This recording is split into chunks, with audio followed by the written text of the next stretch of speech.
Welcome to the Slop Farm. Enjoy the video. You begin by making sure Windows 10 is up to date so drivers and components load properly. Once done, download the Jaxcore installer and verify its checksum to avoid corrupted files. Next, right-click the installer and run as administrator. This prevents permission errors during service registration.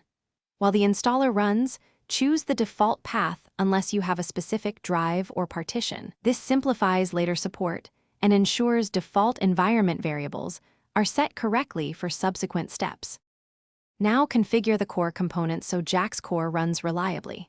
First, open services and confirm Jax service, network API, and device bridge are set to automatic. Start them if they aren't running. Then, make firewall inbound rules for the default ports 8080 and 8443 so remote tools can connect. Use specific IP ranges when possible to reduce exposure. Also, set the service account and assign necessary file system and registry permissions. This avoids permission denied. Finish by opening the Jaxcore control panel and running the built-in health check so you can confirm components communicate correctly. Once the status is green, test device connectivity, and execute a simple sample job to validate processing and permissions.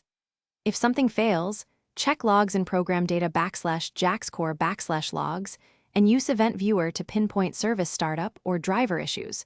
Often a permission or port conflict is the cause. If needed, restart the affected service after fixing the config and rerun the health check.